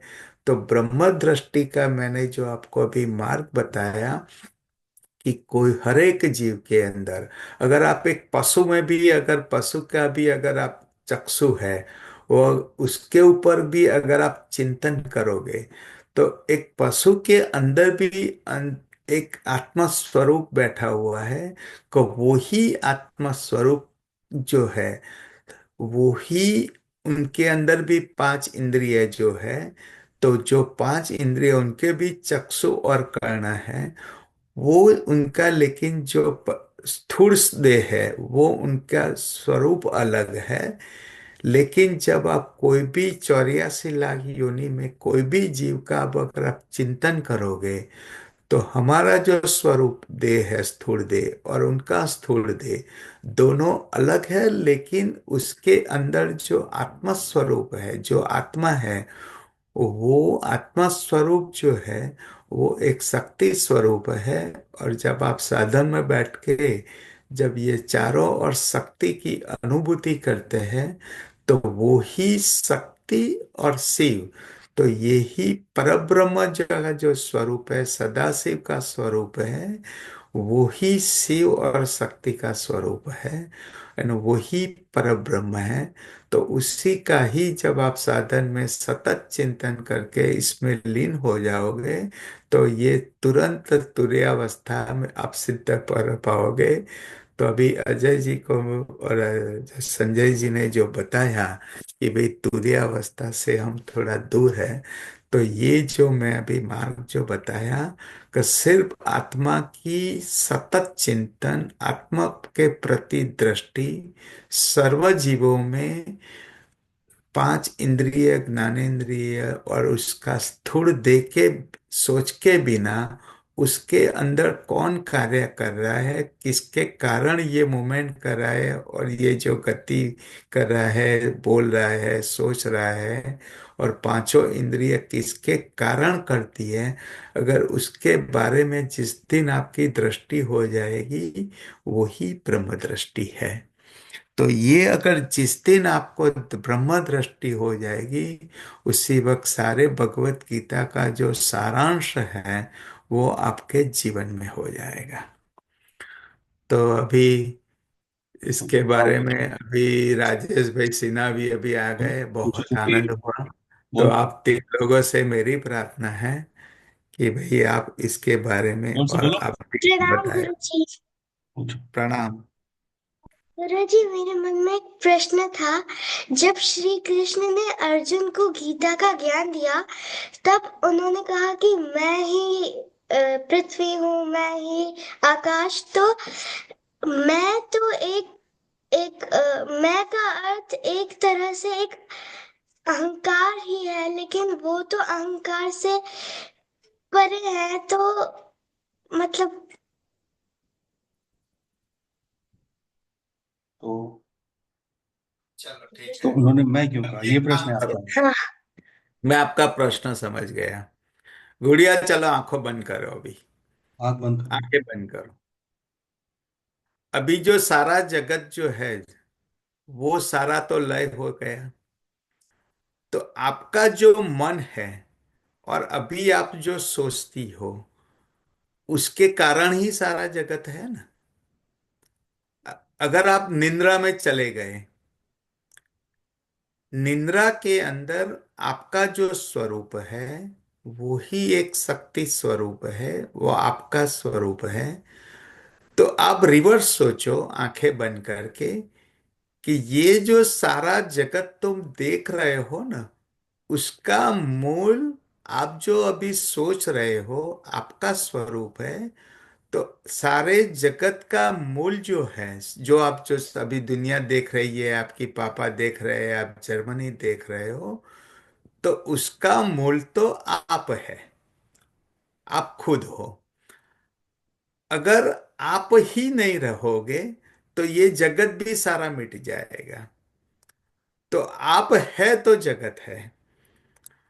तो आप जो भगवत गीता में भगवान श्री कृष्ण ने बताया कि मेरा जो आत्मा स्वरूप है, आपके अंदर जो आत्मा है, उसी के कारण ये जो प्रपंच और माया के कारण ये सारा जगत जो है एक खड़ा खड़ा हो गया है न। वो ही जब अज्ञान में और समाधि में और निद्रा में वो तो सारा मिट जाता है। अभी मैं आपको एक दूसरा बताता हूं, चलो आंखें खोलो। कि जब आपने कभी स्वप्न देखा है? ठीक है। स्वप्न के अंदर जो अभी आप जो जगत देख रहे हो ना, वो सारा जगत, इसमें आपको पानी भी दिखेगा, पापा भी दिखेगा, मम्मी दिखेगी, आपको घर दिखेगा, कभी आपने अपना स्कूल देखा होगा। तो आपके अंदर जो आपका आत्मा है, वो जब आप स्वप्न टूट जाता है, तो ये जो अभी आपने जो देखा वही आपके अंदर, आपके स्वरूप के अंदर एक सारा जगत खड़ा हो गया। पानी देखा, स्कूल देखा, पापा देखा या दूसरे लोग बैठे। तो वो क्या है, आप अगर इसका चिंतन करोगे ना, तो ये जो सारा जो अभी जो आप जगत देख रहे हो वो सारा एक स्वप्नमय जगत है। तो इसका मतलब क्या हुआ कि जब आप सोच रहे हो तब आपका स्वरूप एक अणु स्वरूप है। जो विष्णु भगवान का मतलब क्या है कि विश्व रूपी अणु। तो परमात्मा का भी अगर आप एक स्वरूप समझोगे ना, तो एक अणु स्वरूप है न। वो अणु के अंदर जैसे आपको स्वप्न के अंदर सारा हिरण्य गर्भ जगत जो जो हो जाता है आप देखते हो, वैसे ही अभी आपके ही अंदर ये सारा जगत एक आपको खड़ा हो गया है। और श्रीमद् भागवत में और योग वासिष्ठ में ऐसा बताते हैं कि जैसे एक ही अणु के अंदर, एक ही व्यष्टि जीव के अंदर अनेक ब्रह्मांड बन सकते हैं। उसका उदाहरण मैं बहुत अच्छी तरह आपको समझाता हूं कि चलो आपको एक स्वप्न आया। एक स्वप्न के अंदर आपके कुछ पांच लोग देखे। वो पांच लोगों को में के अंदर भी एक पांच आत्मा है। चलो आप ऐसे सोचो, वो स्वप्न के अंदर जो व्यक्ति है उसको भी स्वप्न आया। तो उसके अंदर और अनेक ब्रह्मांड खड़ा हो जाएंगे, हिरण्यगर्भ जगत। उसके बाद में आप चेंज सोचो कि तीसरा जो व्यक्ति है उसको भी स्वप्न आया, तो उनको भी वो सारा जगत अलग अलग खड़ा हो जाएगा। तो ये जो बताते हैं ना कि श्रीमद् भागवत योग वशिष्ठ ब्रह्म सूत्र में यही बताते हैं कि ये जो सारा जो जगत है वो सारा मिथ्या, माया और प्रपंच है, जो आप आपके आंखों और अज्ञान के कारण आपके अंदर दिखता है। लेकिन जो सारे सृष्टि में जो आपको एनर्जी है, जो शक्ति है, उसी के कारण होता है। ये मैंने आपको पूर्व भूमिका बताई। अभी आपका प्रश्न क्या था कि भगवान श्री कृष्ण ने अर्जुन को बताया कि भी सारा जगत जो है वो मेरे में ही समाया हुआ है। दूसरा, आत्मा और परमात्मा एक है। तो इसका मतलब ये हुआ कि भगवान विष्णु के अंदर उनके संकल्प के कारण उनको एक स्वप्न की तरह ये सारा जगत जो उसने एक संकल्प किया, तो ये सारा जगत उत्पन्न हो गया, जिसको प्रणव मंत्र बोलते हैं। कि सर्व जग प्रलय के बाद कुछ भी नहीं था, तब ओम का उच्चारण करके ब्रह्मा जी ने ये सारा हिरण्य गर्भ जगत की पंचमहाभूत तत्व की उत्पत्ति कर दी। और वही पंचमहाभूत तत्व की उत्पत्ति के कारण क्रमानुसार सबसे पहले आकाश उत्पन्न हुआ, बाद में वायु, बाद में अग्नि, बाद में जल एंड बाद में पृथ्वी। तो ये सारा जगत जो आप देख रहे हो ना, वो पंचमहाभूत तत्व है। वो सिर्फ भगवान विष्णु का संकल्प के कारण। लेकिन जब अगर आपको अपनी बुद्धि से अगर सोचना है, तो आप ऐसे सोचो कि आप खुद भी विष्णु भगवान हैं और आपको एक स्वप्न आया। आपके स्वप्न के अंदर आपने स्वप्न के माध्यम से सारा जगत ये जो उत्पत्ति कर ली, उत्पत्ति हो गई। और सारे जो जगत जो आपके स्वप्न के अंदर आपको ये पंचमहाभूत तत्व उसकी अनुभूति होती है। अगर यही माध्यम से यही तुलना करके आप ऐसा सोचो कि आपका जो स्वप्न है वो 2 या 5 मिनट क्या 1 मिनट के लिए है, तो भगवान विष्णु जी का जो स्वप्न है, जो पर ब्रह्म में से भगवान जो परमात्मा है, उन्हीं का ही स्वप्न ही है। तो स्वप्न का मतलब क्या हुआ कि आपको जो स्वप्न सार आया वो सब आपके अंदर समाया हुआ है। कि जब आप जागृत होते हैं तो आपको समझ में आ जाता है कि ये सारा जगत मेरे में समाया हुआ था। उसी की तुलना आप कृष्ण भगवान से करते हो, करो कि विष्णु भगवान ने, कृष्ण भगवान ने अर्जुन को बताया कि मेरा सारा जगत मेरे में समाया हुआ है।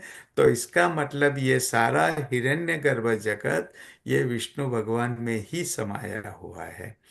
अभी दूसरी दृष्टि कि आत्मा और परमात्मा एक ही होए, तो ये जो शक्ति स्वरूप आत्मा स्वरूप, अगर आपको जब स्वप्न आया, आपको दूसरे स्वरूप में दूसरे एक आदमी दिखता है, तो इसका मतलब क्या हुआ कि आपके अंदर जो स्वप्न में दूसरी व्यक्ति है वो भी आप ही हो, वो भी शक्ति स्वरूप है, वो आपका ही स्वरूप है।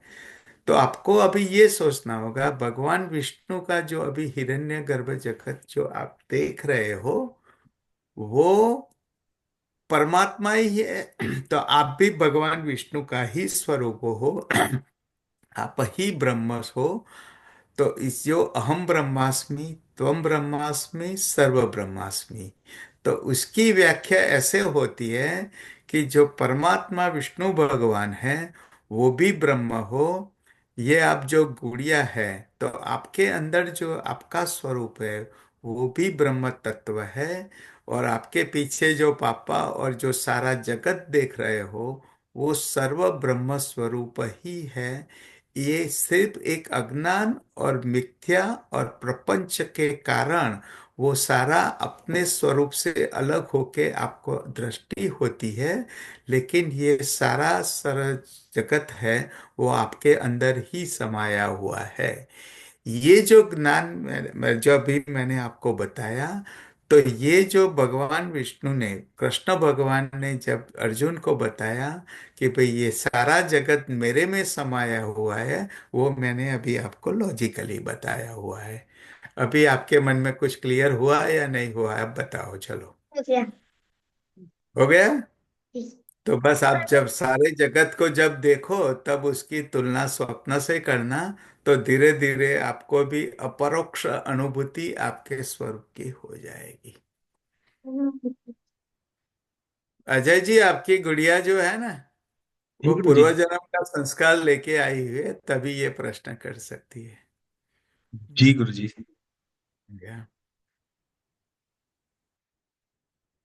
अभी आपसे संजय जी से निवेदन चाहते हैं कि भाई हम ये भगवत गीता का जो सारांश है, तो तुरीयावस्था में कैसे हम सिद्ध कर पाएंगे? हमने तो बता दिया। जी गुरु जी, चरण स्पर्श। गीता जो अभी तक हम लोगों ने सुना है, श्रवण किया है, और आप लोगों ने जो जो भी हमें समझाया है, उसके आधार पर मुझे तो बार बार यही लगता है कि गीता में कर्मयोग से शुरू हुआ, कर्मयोग को समझाया श्री कृष्ण ने अर्जुन के माध्यम से। और इतना अगर हम लोग समझ लें कि अर्जुन के माध्यम से जो भी ज्ञान दिया है वो हम सब लोगों के लिए है, अर्जुन को सिर्फ एक माध्यम बनाया गया है, तो यहाँ से अगर शुरू करेंगे तो हमारे लिए समझना आसान हो जाएगा। जब तक हम श्री कृष्ण और अर्जुन को अलग से देखेंगे और अपने को दूर रख करके सोचेंगे, तो शायद हम समझ नहीं पाएंगे। तो उसमें श्री कृष्ण अर्जुन को यही कहते हैं कि भाई, तुम अपने को माध्यम समझो, जो भी हो रहा है उसमें अपने को ये समझो कि हाँ, तुम्हारे माध्यम से ये कराया जा रहा है, उसका कोई दोष नहीं लगेगा। दोष नहीं लगेगा, क्यों नहीं लगेगा? जब तक तुम अपने को कर्ता नहीं मानते हो और अपने को सिर्फ माध्यम मानते हो और समर्पण करके चलते हो। ईश्वर को समर्पण करके अगर हम कोई कार्य करते हैं, तो उस कर्म में अपने को कोई कर्मफल नहीं लगता है। और दूसरा ये है कि जब भी हम कर्म करते हैं, अपने को माध्यम मान करके, कर्ता मान करके नहीं करते हैं, तो निश्चित रूप से उसमें हमें फल की भी कोई आशा नहीं रहती है। तो वहीं ये हिंट दिया हुआ है और उसी को पूरा समझाया हुआ है कि कर्म करते हुए हम फल की आशा कैसे न करें, क्योंकि सिर्फ एक श्लोक से वो नहीं समझ में आता कि कर्मण्येवाधिकारस्ते माँ फलेषु कदाचनम। उसको हम पूरे परिप्रेक्ष्य में देखते हैं, तब समझ में आता है कि जब हम अपने को माध्यम मान करके चलते हैं और पूर्ण समर्पण के साथ हम कर्म करते हैं, यह मानते हुए कि हाँ, हमसे ये करवाया जा रहा है, हम करता नहीं है, तो निश्चित रूप से उस कर्म में हमें कोई फल नहीं मिलता। और जैसा गुरुजी ने कहा था कि वो कर्म एक क्रिया के रूप में होती है, वो वास्तव में कर्म के रूप में नहीं होती है। तो एक तो ये है। दूसरा ज्ञान योग की बात है। तो ज्ञान योग की बात है, उसमें निश्चित रूप से ये कहा गया कि भाई, आप ब्रह्म हैं और सामने वाला भी ब्रह्म है और सभी ब्रह्म है। तो जब सभी ब्रह्म हैं, यह ज्ञान हमें हो जाता है, जब हम मानने लगते हैं कि सभी ब्रह्म हैं, तो अहंकार का कोई स्थान नहीं रहता। और ये नहीं रहता कि नहीं साहब, मैं ही केवल ब्रह्म हूँ, क्योंकि सिर्फ मैं ब्रह्म हूँ इतना अगर सुन करके और बाकी चीज को अगर हम नहीं देखते हैं, तो अहंकार की पूरी संभावना रहती है। और कर्म करते हुए अपने को कर्ता मान करके करते हैं, तो भी अहंकार की पूरी संभावना रहती है। और अहंकार करने से निश्चित रूप से जो दोष होता है वो सबको मालूम है। उसमें फिर हम आपे में नहीं रहते, क्रोध होता है, मोह होता है, सब कुछ होता है। तो ये चीज भी हमको गीता में मिला कि भाई सभी ब्रह्म हैं, सब में ब्रह्म को अपने को देखना है, और उस हिसाब से ज्ञान योग की बात है। फिर भक्ति योग की भी बात है कि भाई भक्ति योग की बात है तो जब हम पहले द्वैत में रहते हैं, अपने को भक्त समझते हैं, सामने भगवान है, वो दूसरे हो गए। ऐसा द्वैत में तो यही हुआ कि हम और भगवान। लेकिन जब भक्ति की हमारी पराकाष्ठा होती है, जब धीरे धीरे हम उस स्थिति में आगे बढ़ते हैं, तो और ज्ञान योग भी यही कहता है, तो उस रूप में फिर भगवान को हम अपने आत्मा में स्थित जानते हैं।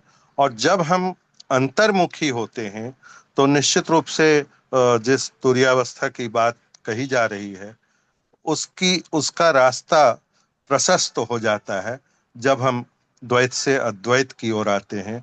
और ये मुझे लगता है कि ये जो त्रिवेणी है अपनी, भक्ति योग, ज्ञान योग और कर्म योग की, यह गीता में एक साथ हमें मिलता है। गीता में सिर्फ कर्मयोग ही नहीं है, गीता में तीनों योग है। ये अच्छी तरह से आप गुरुजनों के द्वारा हमें ये समझाया गया है। तो मुझे लगता है कि इसी रास्ते पर हम लोग आगे बढ़ें, और जो हमें रास्ता गुरु कृपा से प्रदत्त है ध्यान योग का, उसमें हम आगे बढ़ते चलें। और उसमें ये भी कहा जाता है कि भाई ध्यान अपने को सिर्फ गुरु के माध्यम से, गुरु कृपा के माध्यम से वो फलित होता है, वो ध्यान घटित होता है। अपने को कुछ करना नहीं है, बस ध्यान में बैठना है, बस इतना ही काम हमारा है। सारा कार्य फिर वो हो ही जाता है।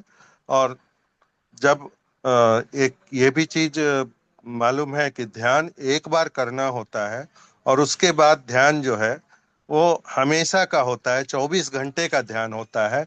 और जो श्वास प्रश्वास वाली बात है कि श्वास प्रश्वास में हम एक सोहम वाली भी बात गीता के द्वारा जो है हमें, और अन्य माध्यमों के द्वारा भी समझाया गया है। तो वो चीज हमें ध्यान रखना है, अपने गुरु मंत्र को या सोहम को। वो अगर हम श्वास प्रश्वास में बसा लेते हैं तो 24 घंटे का ध्यान बराबर हो सकता है, और तुरीयावस्था की ओर भी हम अग्रसर हो सकते हैं। ऐसा ही मुझे लगता है। जय गुरुदेव। आपने बहुत अच्छा बताया कि भाई जो सारा भगवत गीता का सारांश।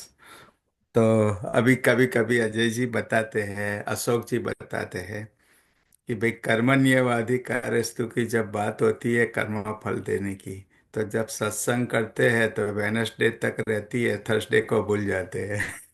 ये 4 दिन की ही अवस्था रहती है। तो इसका मतलब क्या है कि अगर तुरीयावस्था क्या है कि ये श्लोक अगर आपके जीवन में चाहिए और ब्रह्म दृष्टि अगर आपके जीवन में चाहिए, तो इसीलिए अपरोक्ष अनुभूति और ये जो हम बातें करते हैं ना वो ज्ञान है। न विज्ञान क्या होता है कि अपरोक्ष अनुभूति वास्तव में क्या है कि जब आत्म साक्षात्कार होता है और अपने ही स्वरूप की जब परोक्ष अनुभूति हो जाएगी सिर्फ आत्मा की, वो ही अपरोक्ष अनुभूति बताते हैं। अपरोक्ष अनुभूति वास्तव में आत्मा की परोक्ष अनुभूति है।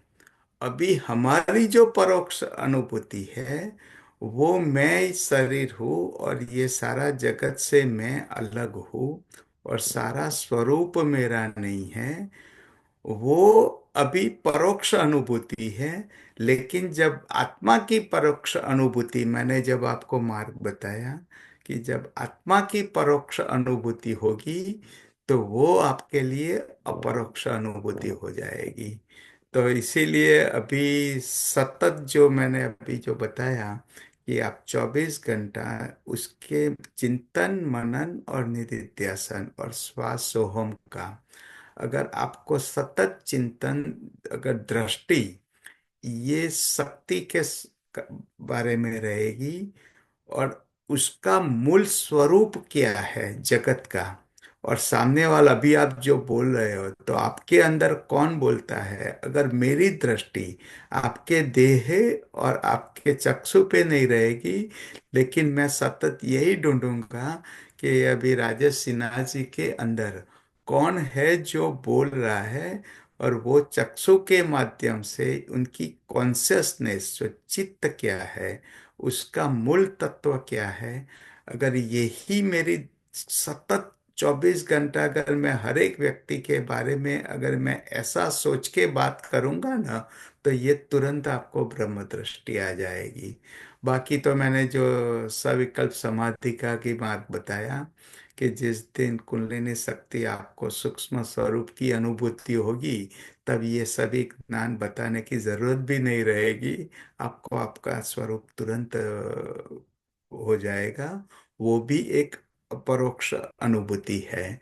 तो ये जो सारा जो भगवत गीता का जो अभी आपने बताया कि भाई कर्मण्यवाधिकारस्ते, जब तक मैं और मेरा अहम भाव और ईगो और ये जो मोह माया, धन की प्राप्ति और पद की प्राप्ति, उसकी जब तक अपेक्षा वो तो रहेगी, क्योंकि इतने सालों से हमें मोह माया और प्रपंच से जुड़े हुए हैं। अगर उससे मुक्त होना है तो सिर्फ सत्संग से नहीं चलेगा। सत्संग के साथ साथ भक्ति योग, जो प्रभु का नाम स्मरण और ये ध्यान योग, दोनों की इतनी ही आवश्यकता है। तो वाग बाबू हमें बताते थे कि जब कोई ऐसे ज्ञान की बात करे, ब्रह्म ज्ञान की, तो बोलता है, "ये देखो ये पंडित आ गया, उसको कुंडलिनी शक्ति का अनुभव नहीं है।" लेकिन बात करने में अलग रहता है। जब आश्रम में जाते हैं तो अब आश्रम का मोह रहता है और शिष्य बनाने का मोह रहता है, वो सब पद की लालसा रहती है। तो वो जो दृष्टि है, वो अगर तुरीयावस्था में सारा जगत जो आपने बताया, तो ये अपरोक्ष अनुभूति मीन्स आत्म साक्षात्कार। तो आपकी सिर्फ दृष्टि जो है वो ही आपको चेंज करना होगा। अभी अजय जी, आपने शुरुआत में जो बताया था कि भाई ये जी गुरु प्रश्न जी। मेरे लिए जटिल है, तो अभी आप बताएं कि आप अभी अभी आपका दृष्टि क्या है? नहीं, अब बहुत सरल और बहुत अच्छे तरीके से आपने समझाया गुरु जी, प्रणाम। और इसका अभ्यास जो है अब और सरल तरीके से संभव है मेरे लिए। चलो, बहुत बढ़िया, बहुत आनंद हुआ।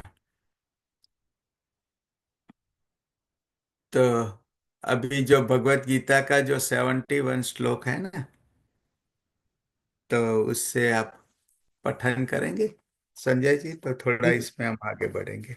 जी अभी तो 15 मिनट है, उसका सारांश तो मैंने बता ही दिया है। जी। तो उससे 71 से आगे 74 4 श्लोक लेंगे आज हम।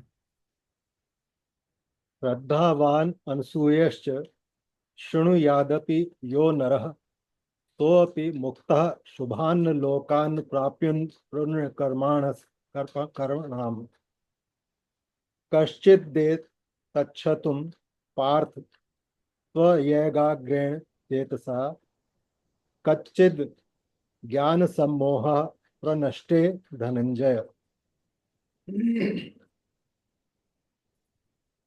के बाद अर्जुन, ये तो कृष्ण की ओर से ही कहा जा रहा है, फिर अर्जुन के बाद कह रहे हैं कि नष्टो मोह स्मृतिर्लब्धा त्वत्व त्वत्प्रसादान् मयाच्युत स्थितोऽस्मि गत संदेह करिष्ये वचनम तव।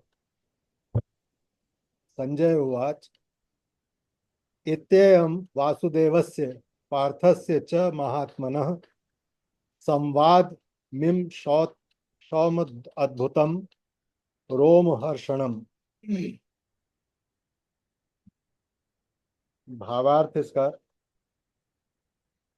गीता जी के नित्य पाठ को साधना एवं जिज्ञासा सहित करने की प्रेरणा देने के उपरांत अब श्री कृष्ण समाज के उन अधिकांश लोगों के कल्याण का विचार कर रहे हैं जो पढ़ नहीं सकते किंतु अत्यधिक श्रद्धालु हैं। श्री कृष्ण कह रहे हैं कि जो मनुष्य श्रद्धा युक्त तथा दोष दृष्टि रहित होकर इस गीता शास्त्र का श्रवण भी करेगा, वह भी पापों से मुक्त होकर उत्तम कर्म करने वालों के श्रेष्ठ लोकों को प्राप्त होगा। साधक गण, इस श्लोक में जो सूक्ष्म संदेश छिपा है वह यह है कि नित्य पाठ करने वालों को चाहिए कि वे श्लोकों के गायन के साथ साथ अर्थ का भी वाचन करें तथा परिवार के बड़े बुजुर्गों एवं बच्चों तथा अन्य उपलब्ध सदस्यों को श्रद्धा पूर्वक श्रवण करने की प्रेरणा भी दें तथा इसके लिए सुविधाजनक एवं उपयुक्त स्थान एवं समय चुने तो यह निश्चय ही नित्य ज्ञान यज्ञ होगा। यह दास स्वयं इस बात का प्रमाण है। आगे श्री कृष्ण कह रहे हैं कि हे पार्थ, इस गीता शास्त्र को क्या तूने एकाग्रचित्त से श्रवण किया है? और हे धनंजय, क्या तेरा अज्ञान जनित मोह नष्ट हो गया? साधक गण, यदि नित्य पाठ या नित्य श्रवण यानी नित्य ज्ञान यज्ञ से आप नियमित जुड़े हैं तो आत्मावलोकन भी करते रहें कि आपके चिंतन एवं व्यवहार में मोह में कमी आ रही है कि नहीं। यदि नहीं तो अपनी साधना में इस सिद्धि के लिए अलग से प्रार्थना भी करें। आगे के जो 2 श्लोक हैं, अर्जुन ने उत्तर दिया, हे भगवान, आपकी कृपा से अब मेरा मोह दूर हो गया है। मैंने आत्मा एवं परमात्मा के यथार्थ स्वरूप का ज्ञान भी प्राप्त कर लिया है। मेरी बुद्धि स्थिर हो गई है जो पहले डामाडोल थी। अब कर्तव्य संबंधी सारे संदेह समाप्त हो गए हैं। अतः अब पूर्ण संकल्प एवं निष्ठा के साथ मैं आपके आदेश का पालन करूंगा।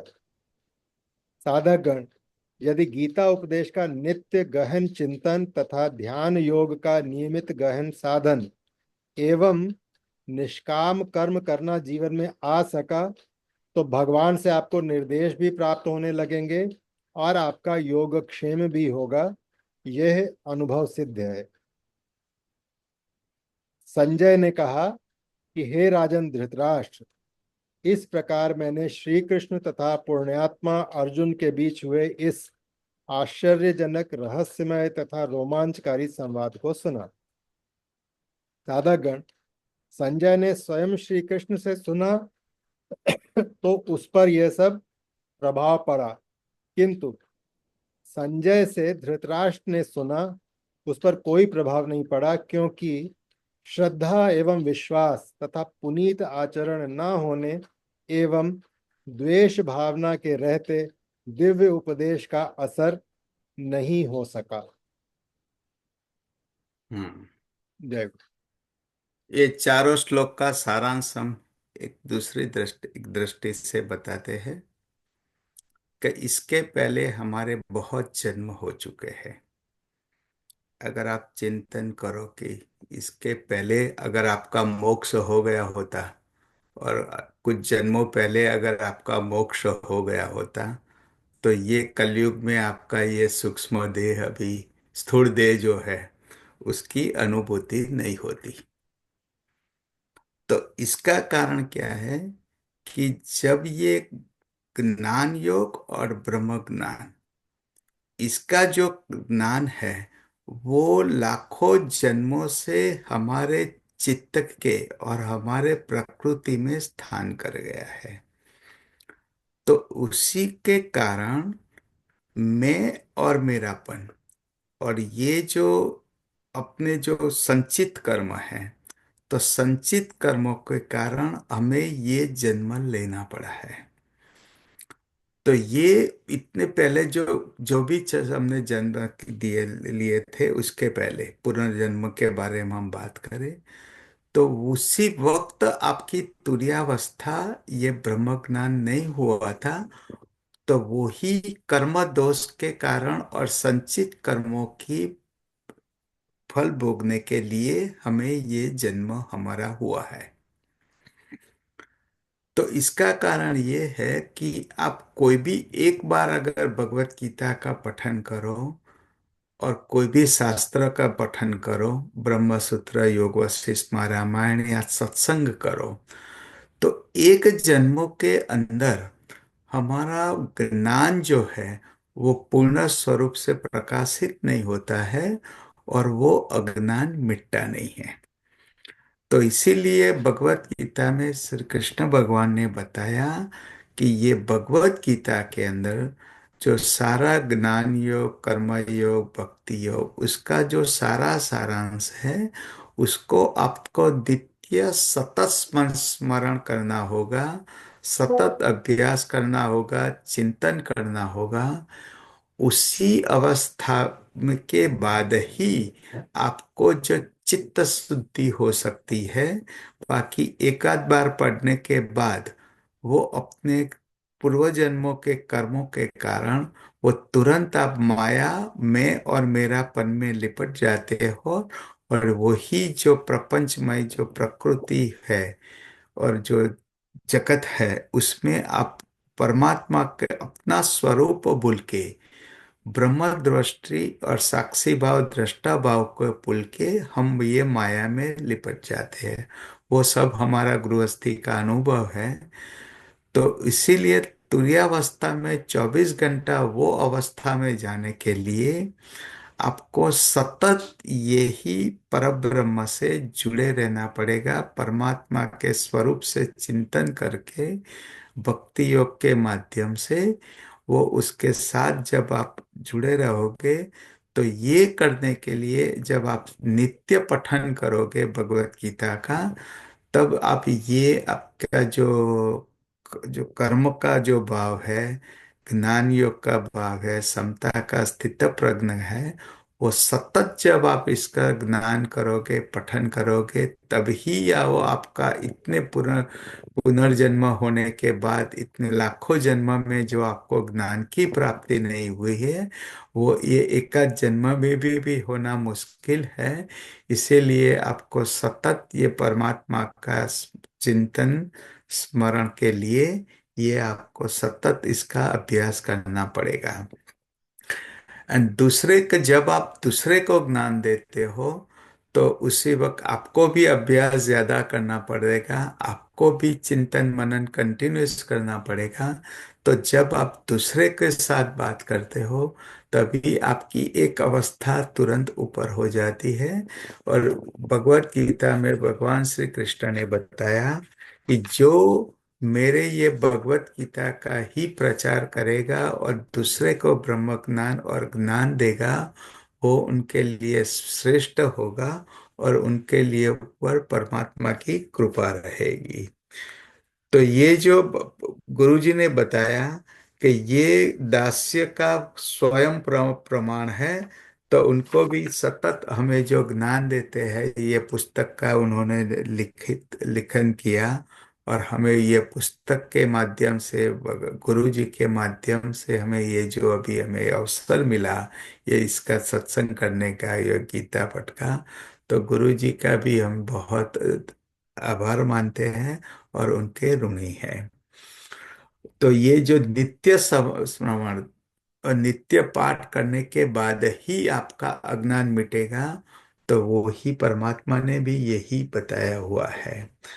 दूसरा, ये जो नेगेटिव थिंकिंग, नेगेटिव थिंकिंग क्या होता है कि हम जो बात करते हैं, अगर कोई भी आदमी को अगर इसमें श्रद्धा नहीं है, अगर दोष दिखता है, तो उनको ये जो ब्रह्म दृष्टि और ब्रह्म ज्ञान की कोई भी उसको लॉजिकल नहीं लगेगी। तो जब लॉजिकल नहीं लगेगी, तब ये उसका जो ज्ञान है भगवत गीता का या योग वशिष्ठ ब्रह्म सूत्र का, वो उनको ये अज्ञान की अवस्था में कभी नहीं आएगा। तो धृतराष्ट्र को भी क्या कि पुत्र मोह था अभी दुर्योधन के प्रति, सत्ता का उसकी लालसा थी। तो उसी के कारण उनके समझ में ये ब्रह्म ज्ञान कभी नहीं आएगा। तो इसका तात्पर्य ये है कि जब तक आपको ज्ञान जो है अगर पाना है, ब्रह्म दृष्टि पाना है, अपने ही स्वरूप का अनुभूति करना है, तो ये किसी के प्रति पूर्ण स्वरूप से श्रद्धा रखना चाहिए।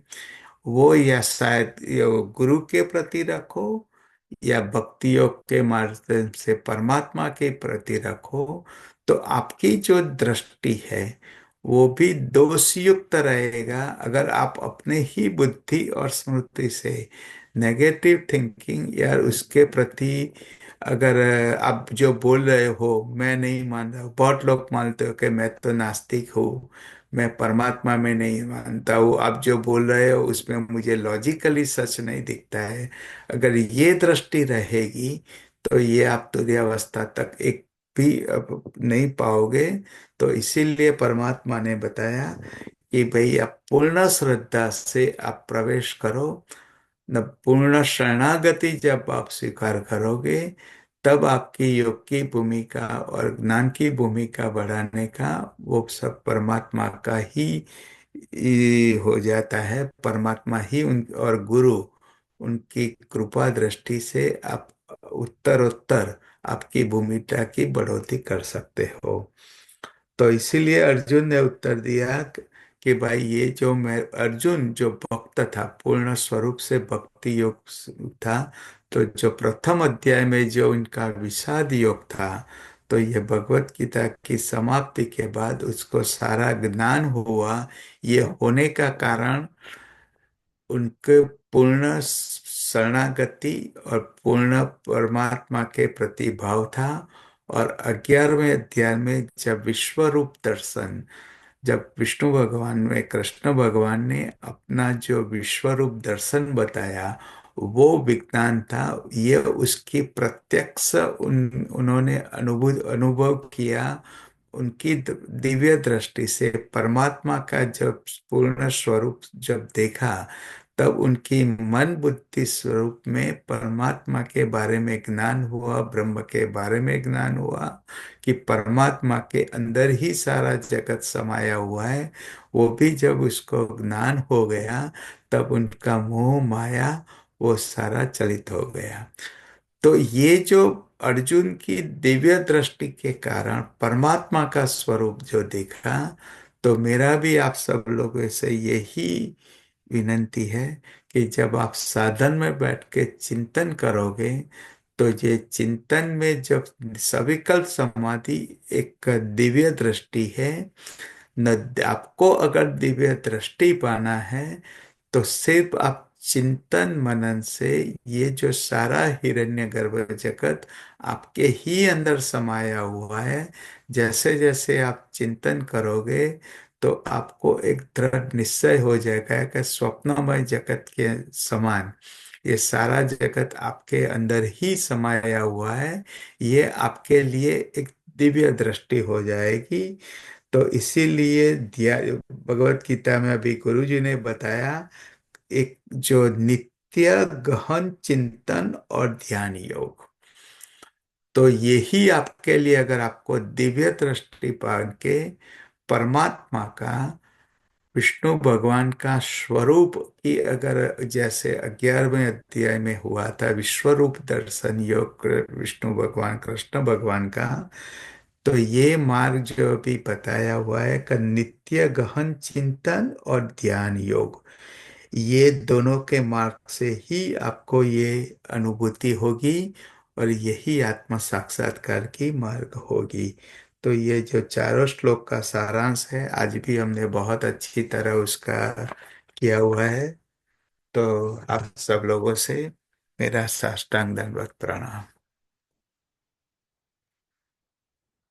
प्रणाम नवीन भाई। और वैसे समय तो अब 1 मिनट भी बचा है, लेकिन अगर एक भजन हो सके संध्या में। भजन के लिए कौन हाजिर है आज? आज नहीं है, आप एक को ही गाना पड़ेगा, क्योंकि दोनों जी नहीं नहीं है। भजन गाने वाले दोनों गुड़िया नहीं है।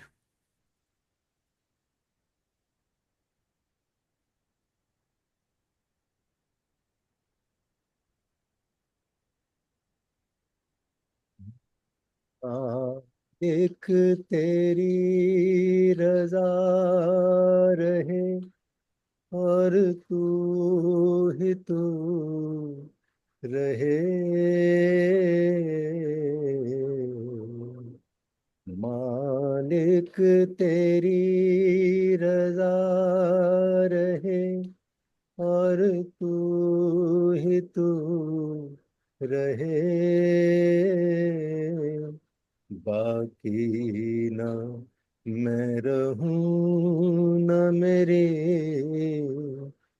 आरज़ू रहे,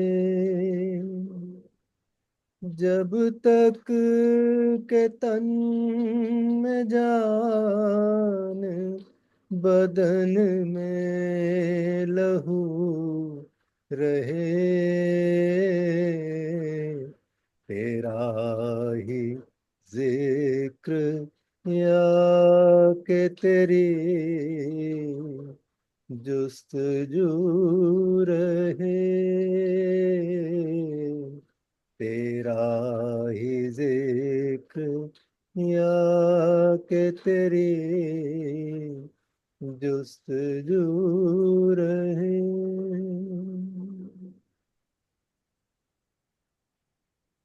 प्रणाम। अति सुंदर। आज का सत्संग पूर्ण करने की अनुमति मिले देवेंद्र भाई, आपको प्रणाम, गुरु शिक्षा को प्रणाम और सभी साधक बंधुओं बहनों को प्रणाम। जय गुरु। चलो गुरु जी आज चरण बहुत स्पर्श। आनंद आया। गुरु जी राम चरण वाणी। स्पर्श। गुरु जी चरण स्पर्श। भैया प्रणाम, सभी को प्रणाम। प्रणाम। प्रणाम, सबको प्रणाम, आप सबको मेरा प्रणाम। गुरु जी चरण स्पर्श।